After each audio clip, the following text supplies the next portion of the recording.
I'm Liam Billingham. I'm George Fragopoulos. And I'm Stuart Galbraith. and this is Oeuvre Busters. Yay!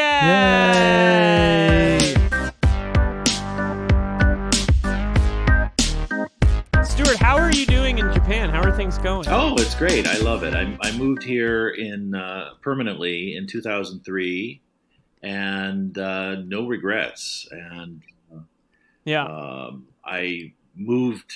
I originally lived in the city of Kyoto, and then about 4 years ago, I bought a 200-year-old, what's called a minka, which is a type of traditional architecture style farmhouse in the mountains, and I love it.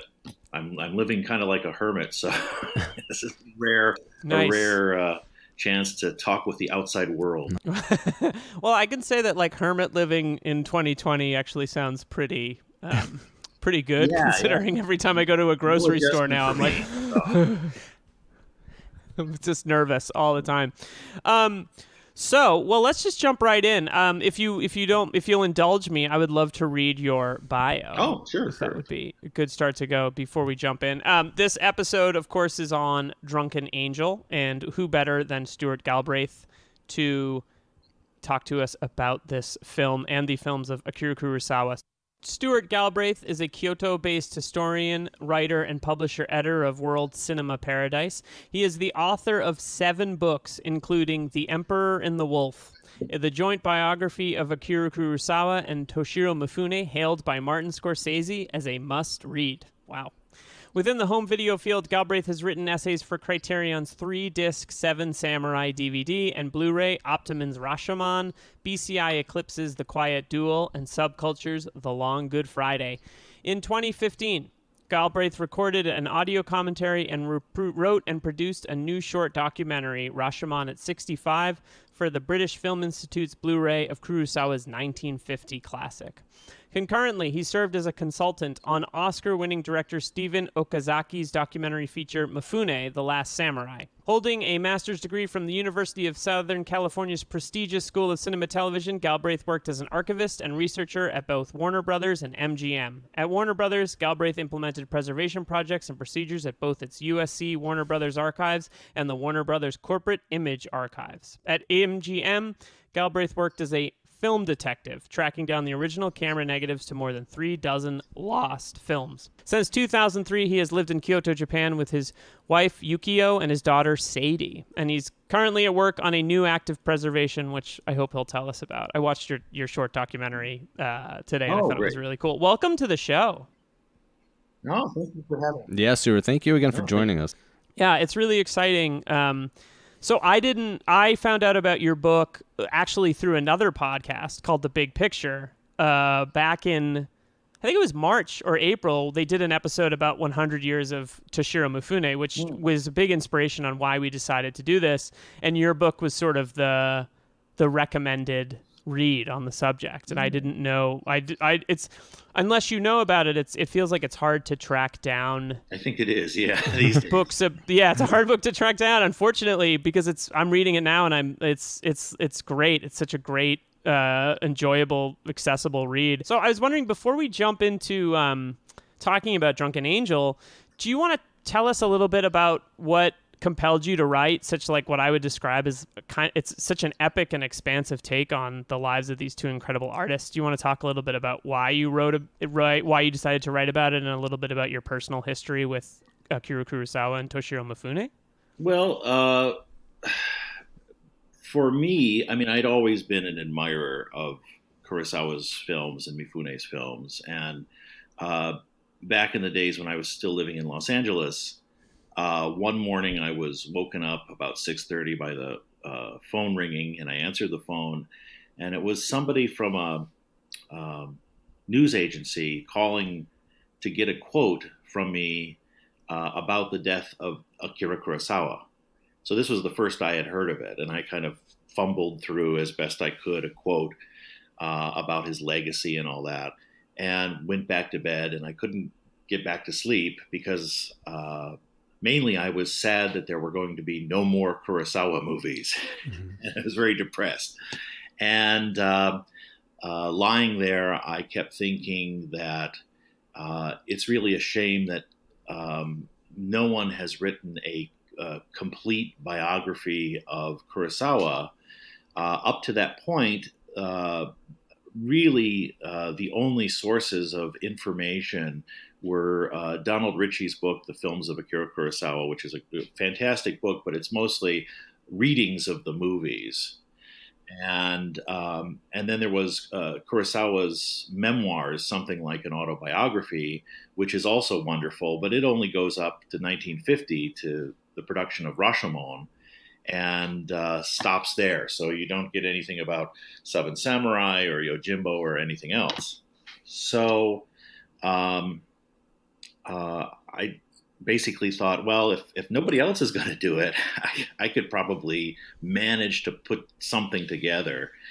And then as I was thinking about how to put together a book proposal to send out to agents and try to find an agent, the more I realized that any biography of Kurosawa, about a third of it is going to end up being about Mifune anyway. Mm-hmm. So why not do a joint biography? It made a lot of sense, and particularly because even less was known about Mifune at that point. Even now, 20 years later, many of his films are not available even in Japan. So, yeah, it's been interesting to. I've been doing a little bit of study as we've prepared for this season, and I've always thought of part of the reason I think we ended up doing the season we did is I've always thought of their relationship as being so important, obviously, to both of their works that it was always hard to separate the two, which is why we didn't want to do a season on just Kurosawa. We wanted to, and also to do a season on Kurosawa would take us years because there's so many films. Right. So we felt as though it was a good idea to combine everything or to find a way to kind of reduce it down to the most sort of best distillation of the work that both of them did, because I find it interesting that when you read about their lives, Kurosawa's post-Mifune output does not hold a candle until later on to his Mifune kind of output. It's interesting to think about his life and stuff like that. I mean, that's the thing. They're so intertwined, and I think that was it became a problem for them over time because it was hard to think of Kurosawa making a great film without Mifune and vice versa. And I think both of them did great work independent of one another. But it was something that kind of followed them and I think in later years annoyed them a little bit, that constantly being asked, when are you guys going to work together again? So obviously we're talking about Drunken Angel today, but is there a prototypical, let's say, collaboration, or is there a film in particular that you feel stands out as paradigmatic in terms of their collaborative efforts? Well, that's hard to say because, to me, every film is its own animal, and one is just not like any of the others. I think it's interesting over time. My sort of favorite Kurosawa movie keeps shifting around, and in recent years, I've been drawn more and more to High and Low, which a lot of people regard as, oh, this is a really great crime thriller, but I think it is much more profound than that. I think it's much deeper than that on so many levels, and I think the collaborative process of Mifune and Kurosawa together is, in a way, at its most interesting, partially because Mifune is playing a character very much like himself, because Mifune was really a working class guy who became this, fabulously wealthy person and carrying a lot of responsibility. And that's basically the character in the movie. And then the range of acting that we see in Mifune's performance in that film, where there's so much pent up, suppressed emotion going on, and you can just see it boiling up in his performance throughout the movie.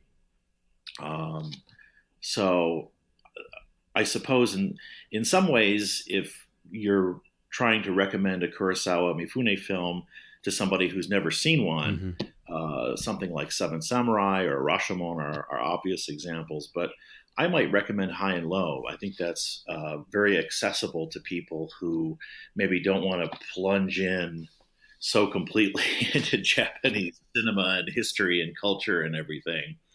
And its themes are very universal, as are almost all of Kurosawa's films. So, yeah, High and Low is actually probably my favorite Kurosawa Mifune movie. Maybe one of my favorite movies of all time. And it was actually the one that, and I can't wait till we talk about it, it sort of crystallized the range of what those two guys did together, because I'd seen all the samurai films and thought they were great. And then someone said, oh, you have to watch the sort of urban crime films. And I watched that and Stray Dog in the same day. And my jaw was on the floor about how great those two films are. I love them. And it's also interesting now. I mean, in a way, so much of the movie is about this stark story of income inequality, which everybody is talking about now. And Kurosawa was, addressing that in High and Low more than 50 years ago. So, yeah, it seems to me to also just be a sort of, and I've only discovered a lot of these like post-war Japan films that he made. I discovered the samurai films in like my teenage years, and then in my 20s started watching the sort of contemporary films, and I was blown away by the depictions of post-war Japan, which don't, in the West you definitely don't see quite so unvarnished, or it's not the first, like you said, it's not the first films you go to necessarily. Everyone goes to Seven Samurai or Rashomon or those films, but it was kind of mind-blowing to see the complexities of the way he depicted Japan in the 40s, 50s, and 60s. And with that, let's talk a little bit about Drunken Angel. George, do you want to give us a quick plot summary of Drunken Angel? As usual, Liam, I would love to give you a quick plot summary of Drunken Angel. Please go ahead. So Drunken Angel tells the story of Sanada, an alcoholic doctor, and his relationship with Matsunaga, a low-level Yakuza member. Sanada, after taking care of a gunshot wound that Matsunaga is suffering from, also diagnoses him with tuberculosis.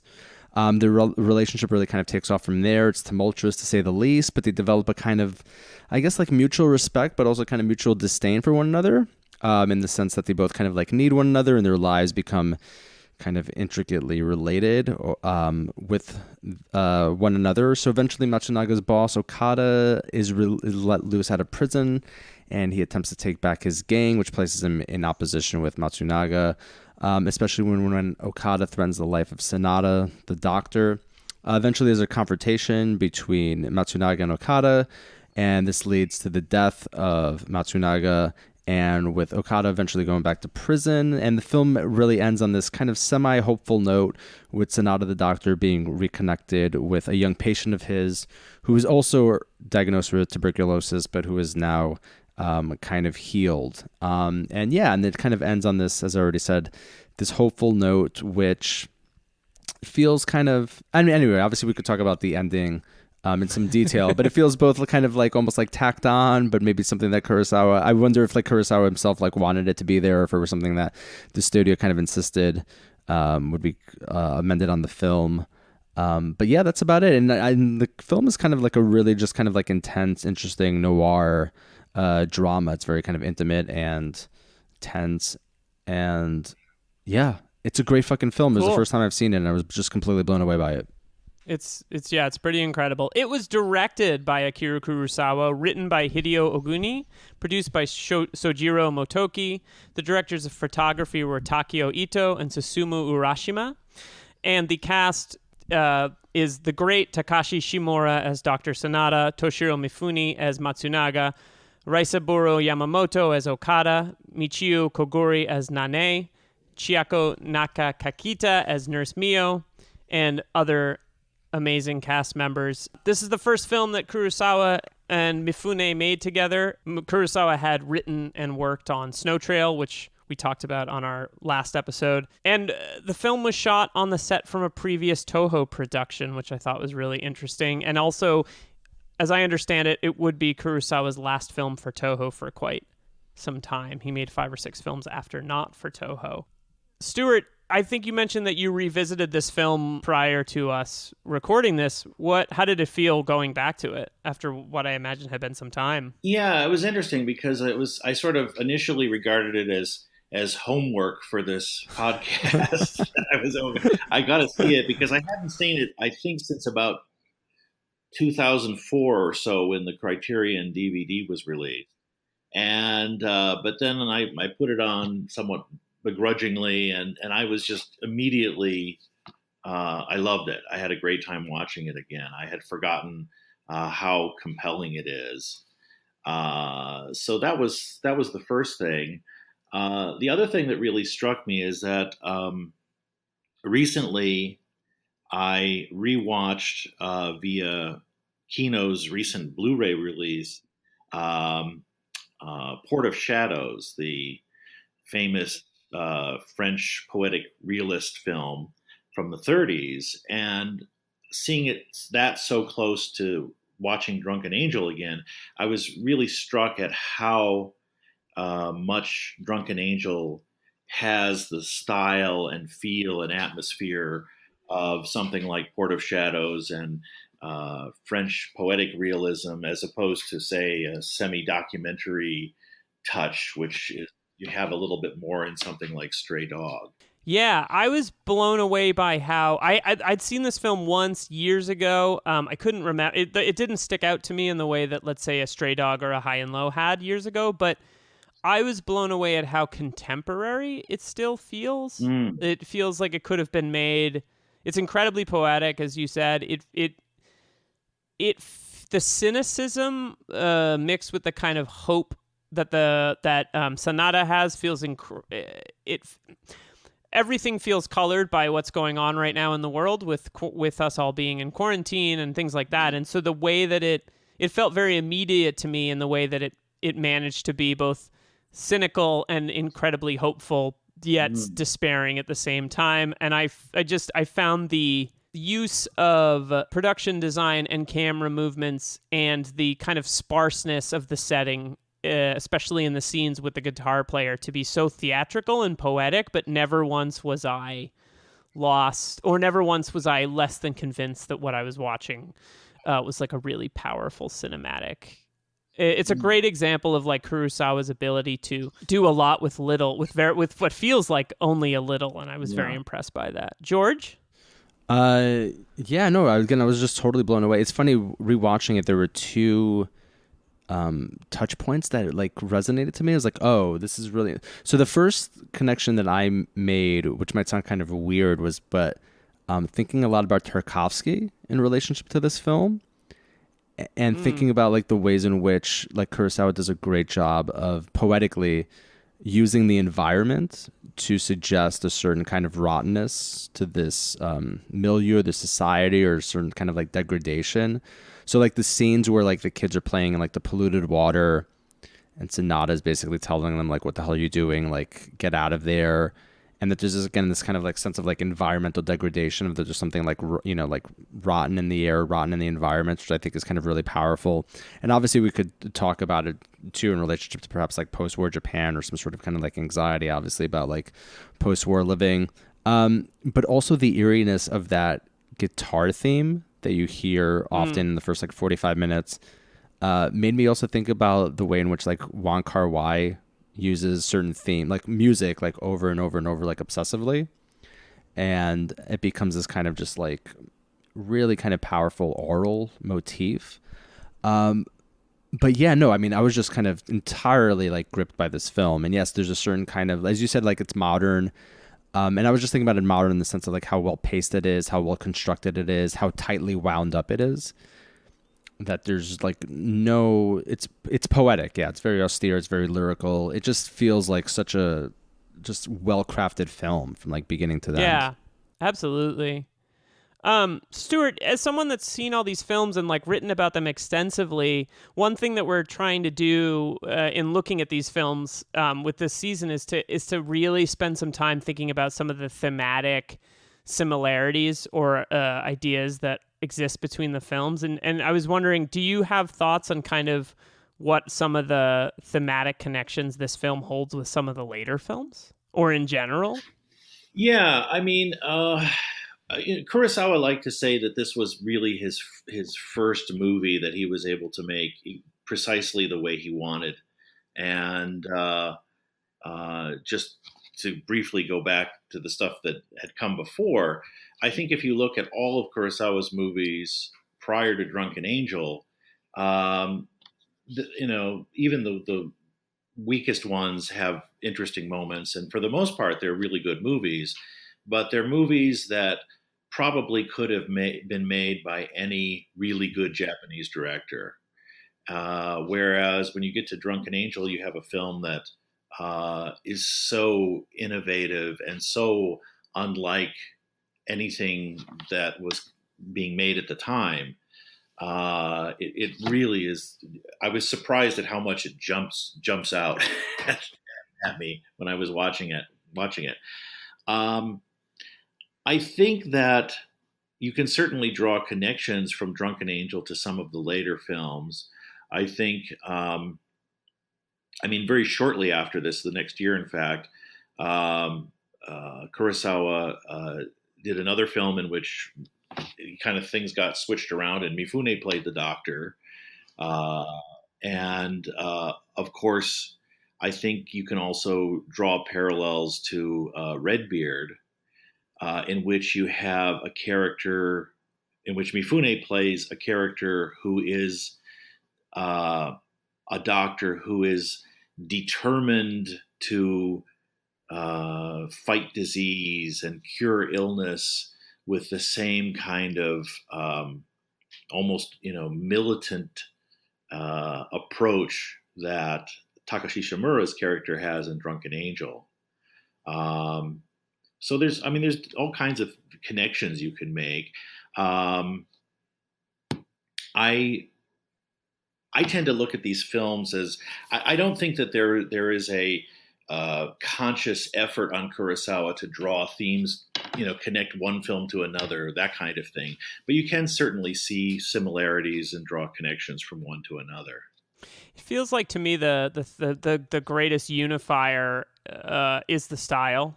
It's like he's a very recognizable filmmaker, and even in terms of how he shoots things and does things, I think that's a huge connection point.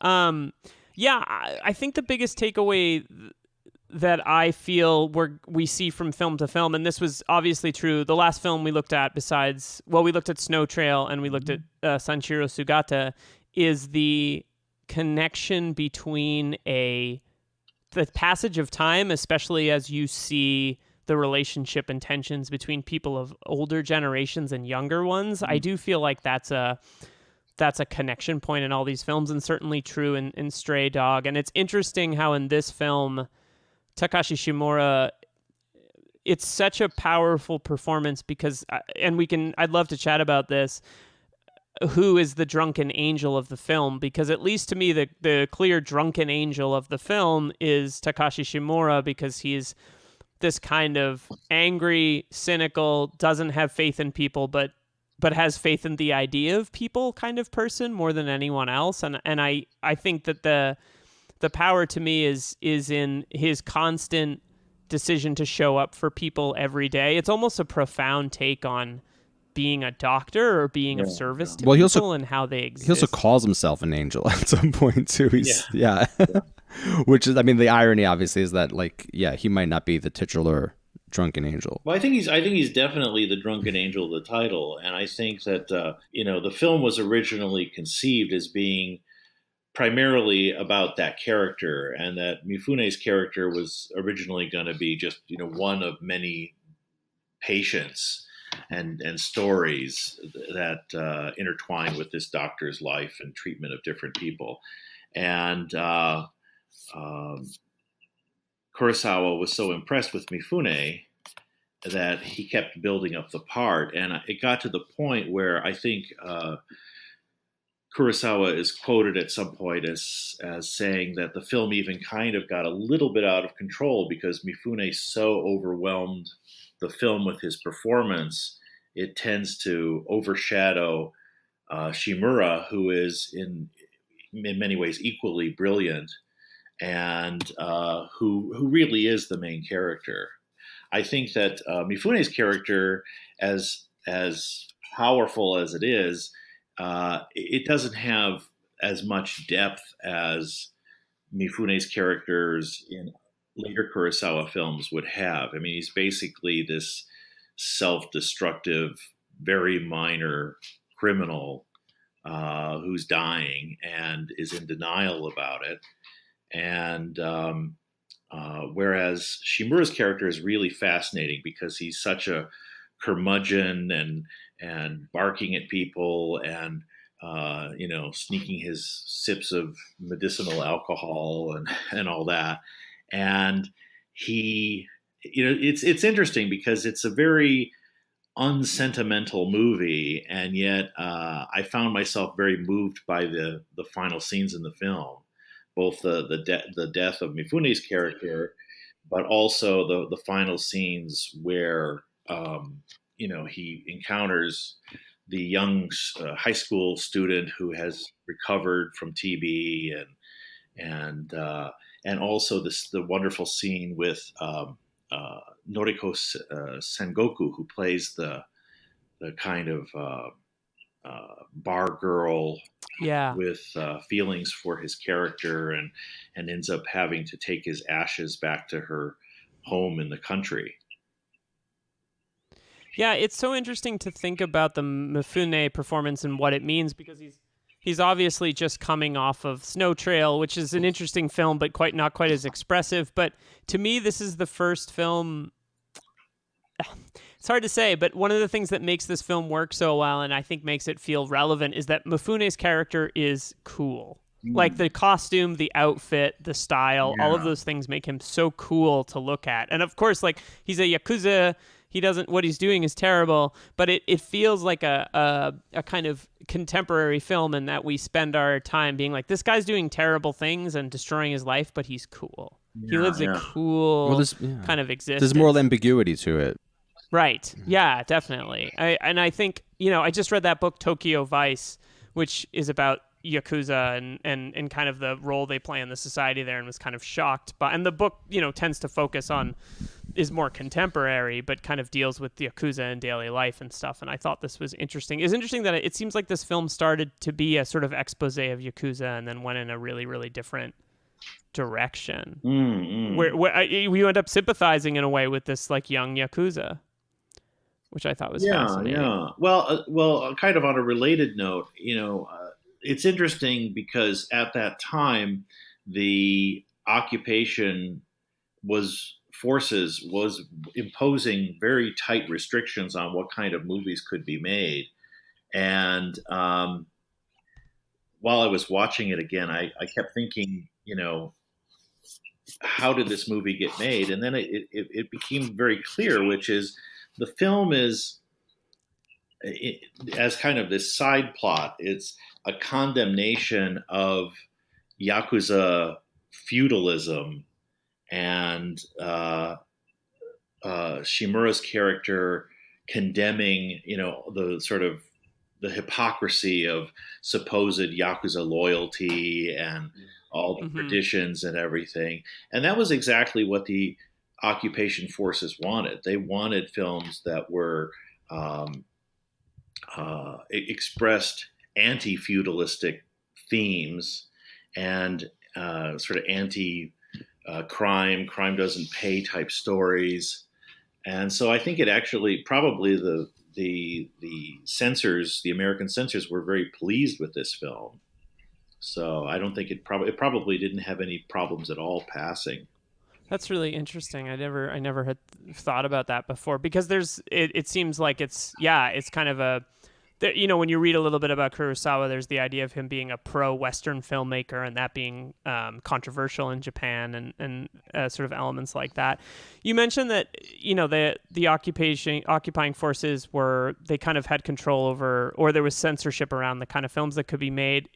Do you feel like this film is a good example, based on your research, of what life was like in Japan after the war? Oh, I think not only Drunken Angel, but also Kurosawa's One Wonderful Sunday and Stray Dog all capture that early post-war life very accurately in all kinds of ways. And I think the look of it and everything is pretty much dead on. And of course, Stray Dog. A lot of the footage in that film was, actual footage of the black market and real streets. It wasn't a set, so it was stuff shot with hidden cameras and that sort of thing. Kind of more like a wheeling gun and run kind of documentary situation. You mentioned in your book that like you draw a connection between Mifune and Drunken Angel and Marlon Brando in Streetcar Named Desire. Is Mifune kind of like Japan's Marlon Brando, for lack of a better word? Well, I don't think Japanese audiences had seen a performance like that before in a Japanese film. And I think that one of the things about Mifune, and you see this in certainly again in Rashomon, and you see it in Seven Samurai, he didn't hold back.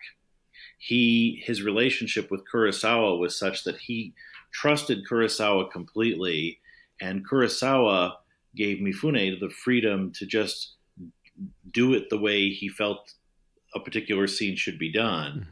And so there's a kind of exposed nerve aspect to Mifune's performances in these films. And, you think of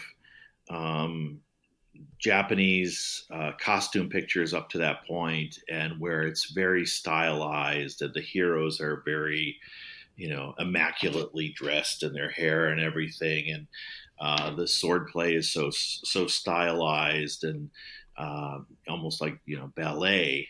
I mean, that's something that Kurosawa tore down in Rashomon, in the fight scenes in that film. So I think that, Japanese audiences were really shocked by his performance. Because it was so sort of new and they hadn't seen anything like it before. Yeah.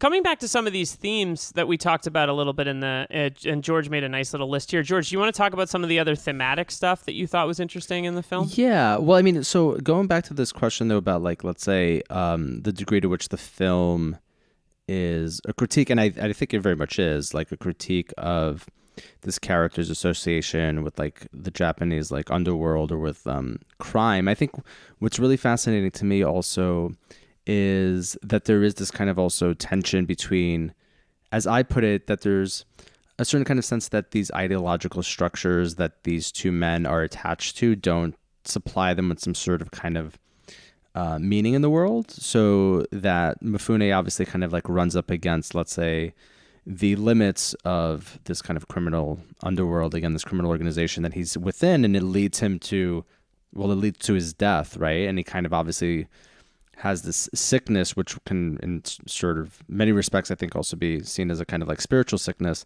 But also the doctor, Sanada, is dealing with alcoholism, and that the good that he does in the world as a doctor does not allow him to cure himself basically of his own kind of sickness or of his own kind of disease. So I was just kind of also really interested in what the film was attempting to say in these much larger, let's say, existential sort of ways regarding, let's say, making meaning in the world, or how it is that we find ourselves living in relations with other people. So, I mean, I think that's like one of the things that I was just kind of really interested in. And again, I think like going back to what I said earlier, the way in which Kurosawa does a great job of using the environment, the natural world around these individuals to, again, illustrate that there's something rotten in the world, and that this kind of rottenness also exists within these damaged men, which I think I found really, really fascinating.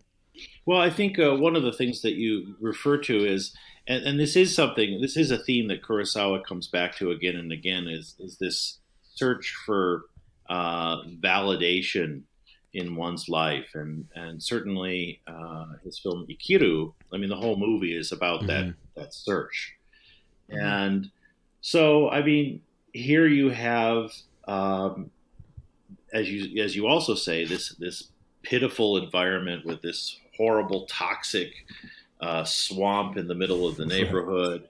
and and the Shimura's doctor working in very kind of crude conditions, and it's implied that his character is having to sort of beg, borrow, and steal supplies, medical supplies, from a much wealthier colleague, and but yeah, I'm sort of blanking out. Yeah. I'm sorry. I've got several different thoughts going at the same time. No, I think the connection to Ikaru and the kind of this quest for meaning in one's life, or just kind of validation, I think is kind of what, I was just kind of getting at. Like, so that Kurosawa obviously is, I mean, that he's in the most not pretentious sort of way, a very profound filmmaker, that he's very much also interested in the mundane, the banal, the everyday, and making films that are very much attached to an actual kind of realist approach to filmmaking, but also that there are these much larger, let's say, profound philosophical questions that resonate, at least for me, through so many of his films. I think a big question that I have that I feel like is an interesting point of discussion that relates to this is, do you guys feel as though these films that we've seen are explicitly political, or do they feel more spiritual in what they explore? Because to me, it's like I've never thought of Kurosawa's films as political, but now looking at them through the lens that I am now, I'm more interested in that. So I guess I'm wondering what you guys think about the political nature of the films. Well, I think some of Kurosawa's films are definitely political, but I don't think this one really is at all. I think it's basically a character study, or two characters in this case. And it's interesting because I know that somewhere on the Criterion DVD, there's an essay talking about the film suggesting that the film is very political and anti-Western because of the way, Matsunaga dresses, and because of the Western influenced nightclubs and that kind of thing. I don't see that at all. I just see that as a reflection of what early post-war Japan was really like at that time, and how Yakuza hoods of his level dressed, and how nightclubs in Japan really were at that time. And this is stuff that you can see in historical photos and in other Japanese movies of the period. It wasn't, I don't think it's really a political film at all. Is there a film that you would point out as being explicitly political? Well, I think you can look at something like The Bad Sleep Well, for instance. I think is a very dark and very realistic and prescient film at the relationship between big business in Japan and the Japanese government, for instance. And I think in a sort of backhanded way, Ikiru is a very political film in the sense that it shows how Japanese bureaucracy results in nothing ever getting done. I mean, it's not a primary theme of the movie, but it's the setting that the main character has to try to overcome, and that's something that you see in Japan even now, 70 years later. Stuart, sorry, you said something a little bit earlier, and maybe just elaborate, because I'm just kind of curious about if you know about what the kind of Yakuza came to represent or were like immediately, like during the post-war era, because you said something about like a possible critique of certain feudalistic aspects, either of them as an organization or about Japan in general in this film. So I was just kind of interested more a little bit about that. So like, to what degree is this film attempting to say something concrete, or to what degree is this film a realistic representation of the Yakuza as like an organization at the time? Well, I'm not an expert either of historical Yakuza or even Yakuza films so much, but it's interesting to me that first of all, you definitely had a resurgence of Yakuza-based crime in this black market environment, which sprang up immediately after the war, possibly even before the end of the war, I would assume, but which certainly thrived during the remainder of the 1940s and probably well into the 50s and beyond to some extent. And what's interesting is that very soon after, you had studios like Toei and Nikatsu begin to glamorize and romanticize Yakuza traditions and loyalty and explore that and so on. And here, way back in 1948, Kurosawa was already saying it's all a lie, it's all nonsense. Don't believe it. Get the hell out while you still can. It's all fake. So it's kind of, it feels like a little bit of a takedown of that culture and the kind of like what's seductive about it and what might be interesting to it for people. Yeah, I'm not sure it's interesting because I'm not really aware of other early post-war Japanese movies that, I mean, they were making crime films and films about, detectives and crimes and things, but they were very, movie versions of those things. They weren't attempting to be realistic films about the real Yakuza crime scene as it existed at the time. So Drunken Angel may be very unusual in that way. I can't tell you for sure one way or the other, but it does seem very unusual for that time to be talking about to be addressing that issue so frankly. Yeah, I recall reading, I think in your book, that it sort of was intended as a bit of an expose, but then it changed into something else, partially based on the strength of Mifune and his performance in the film and how he evolved. One of the things that I read a little bit about in the research for this is the kind of historical way that characters in Japanese theater kind of influenced maybe the way they were portrayed in films. And the New York Times review of this or not, the New York Times obituary, of Mifune gave reference to him as a tateyaku, a heroic leading man emerging from medieval samurai tales and epic military romances. And I was wondering, kind of to come back to you mentioned earlier that Mifune, no one had ever seen his kind of performance before, but do you think his work drew from like Japanese history in terms of acting and performance in any specific way?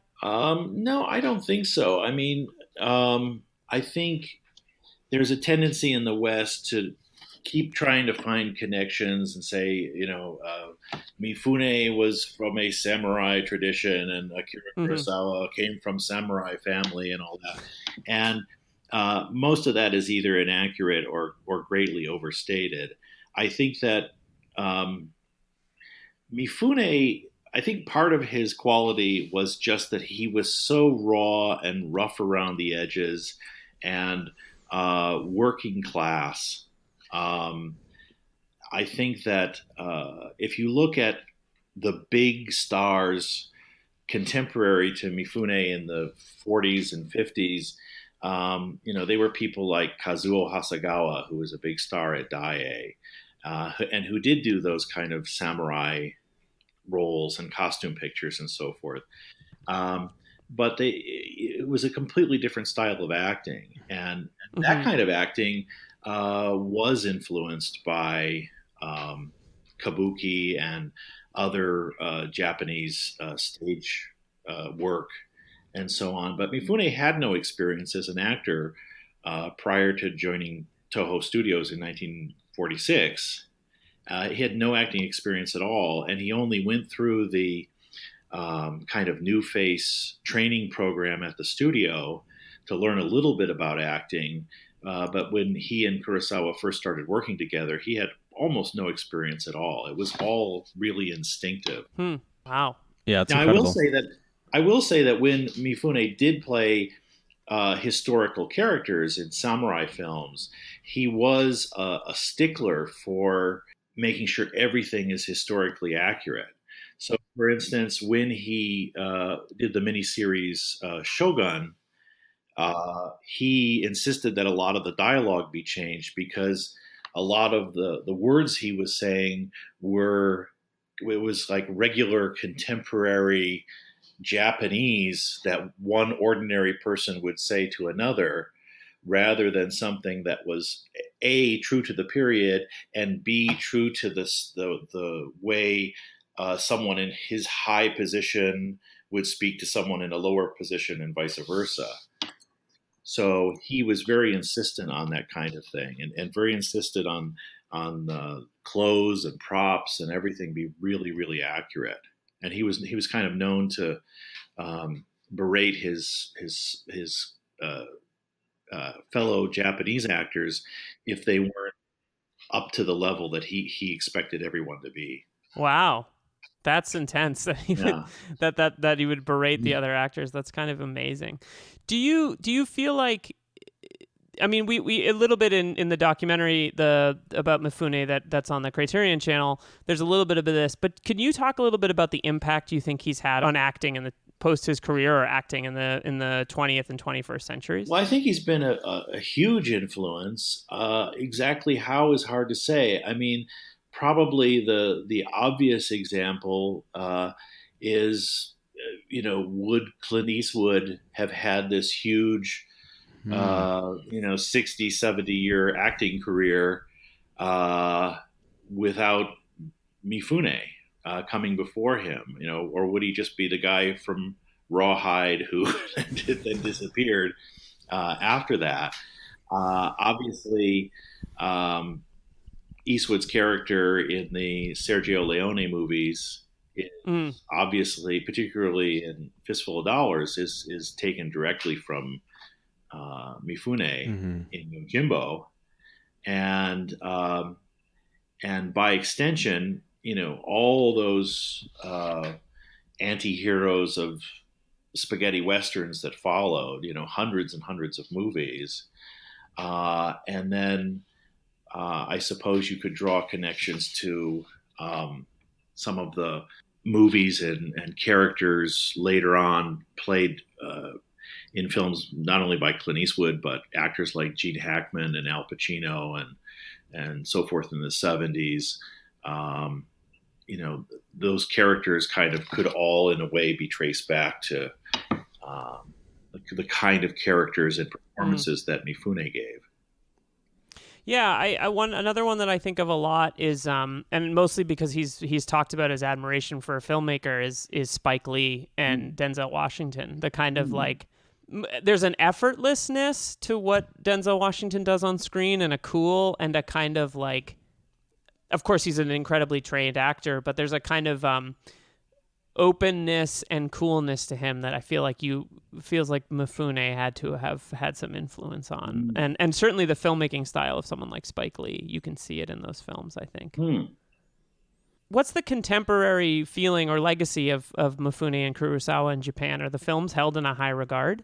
Kurosawa's movies definitely are held in high regard. And as far as Mifune goes, the movies that he did with Kurosawa are held in high regard. I think that he is not as highly regarded in Japan as some other actors.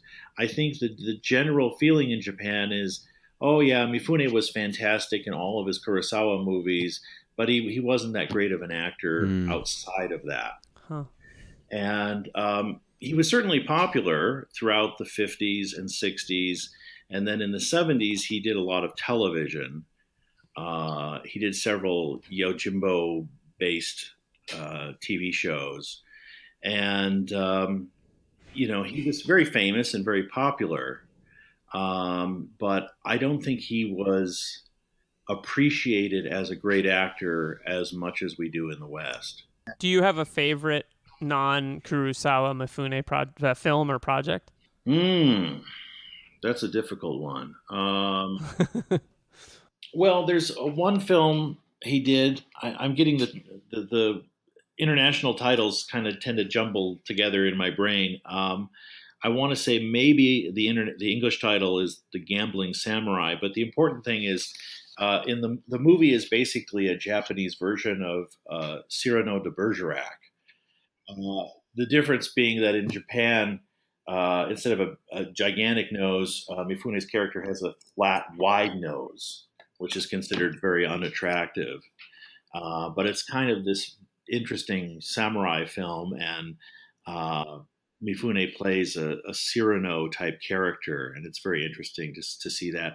Also, I hope that eventually Mifune did a film in Mexico in 1961, the same year he did Yojimbo, called An Important Man. And he plays a Mexican peasant in the movie, and he's actually really, really good. He's very convincing. And the movie itself is quite good. And it's very hard to see. I don't know if it's ever been released on. Is it a Japanese film? No, it's primarily a Mexican film with a Mexican director and screenwriter. I think it was made as a semi co-production with Mifune's company at the time.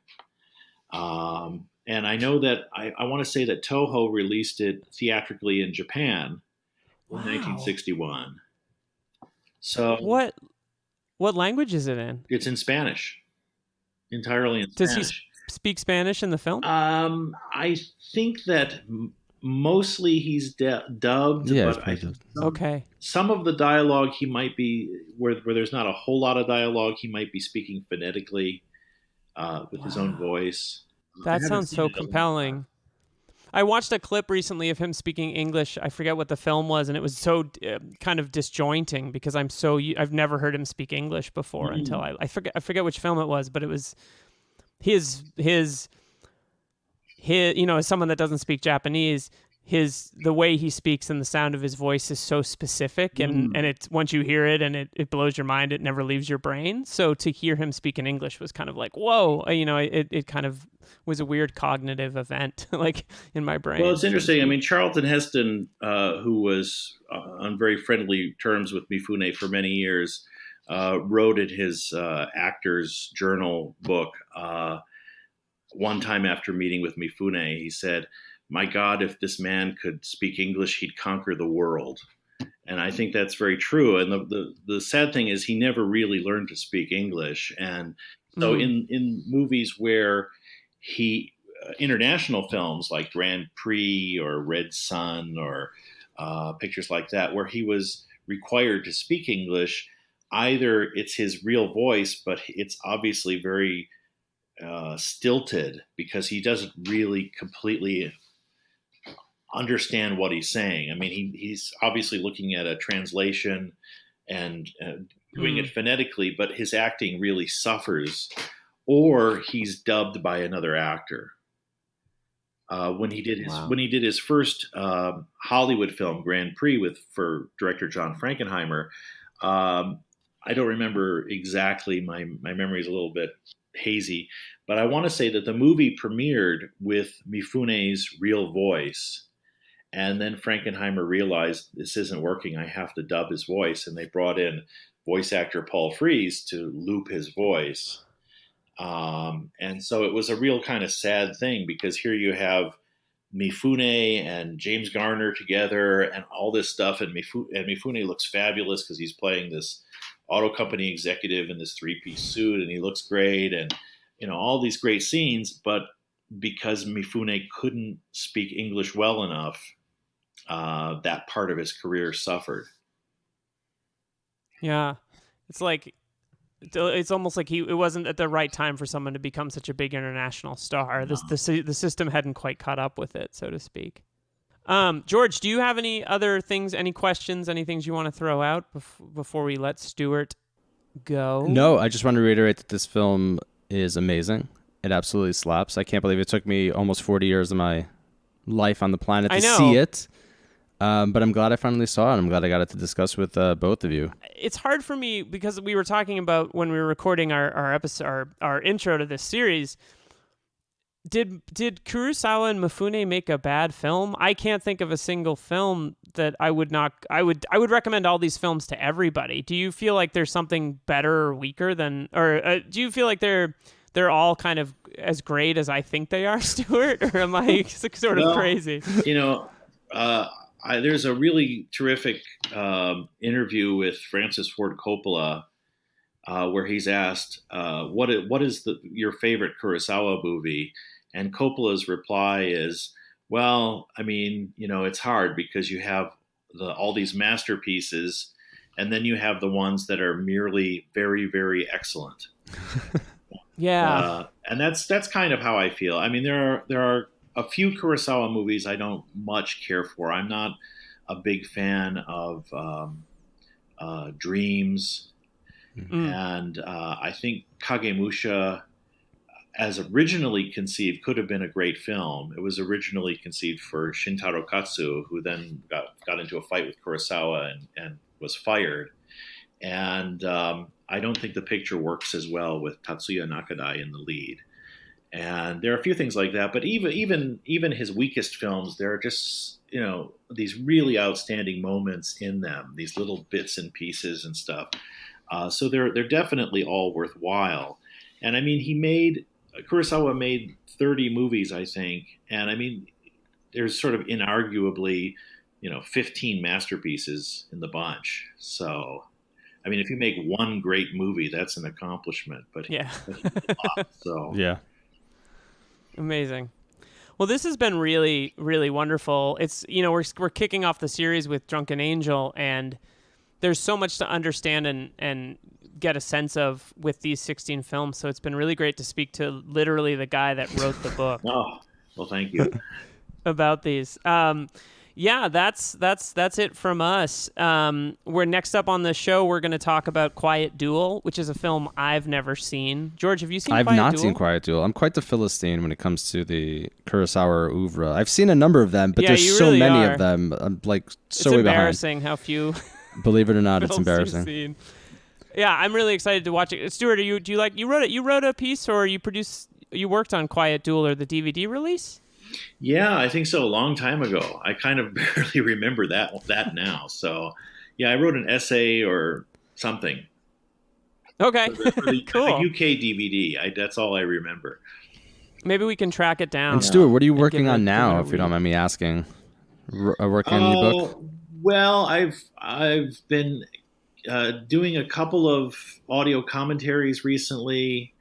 I'm just working on one right now, which unfortunately I can't talk about because they haven't announced it yet. And then I'm doing this, hopefully going to be doing this documentary series about foreigners living in the Japanese countryside and restoring old houses and that kind of thing. So we shot the pilot, and it's being shopped around right now, and we'll see what happens. Awesome. Good luck. Stuart let us watch watch the pilot. I thought it was really enjoyable, and I found it like it's such a specific and fascinating topic, and I was just very, very, very into it, and I really much enjoyed it. And you were a great travel show host. Oh, yeah. Well, I didn't even want to be in I was fine being the narrator, but I kind of wanted to be this shadowy presence, sort of like the reporter in Citizen Kane, where you'd only see me in silhouette or something. And I kind of ended up getting pulled deeper and deeper. Dragged you right into it, Stuart. No, it's good. You were a film detective. You found films, which that needs to be a documentary. You need to make a documentary about finding films. That's an interesting story. There's all kinds of weird things where things turn up, and yeah. Well, we really enjoyed having you on. We'll let you know when this one comes out so you can promote it and let people know that it's coming. Yeah. If you're listening to this show right now, please rate, review, and subscribe. Send it to your friends if they love Kurosawa. And it's been great. I'm Liam Billingham. I'm George Fragopoulos. And I'm Stuart Galbraith. And this was... I guess I should say Oeuvre it. Busters. Oh, I'll say it. you stepped over my Oh, you mic. messed it up, George.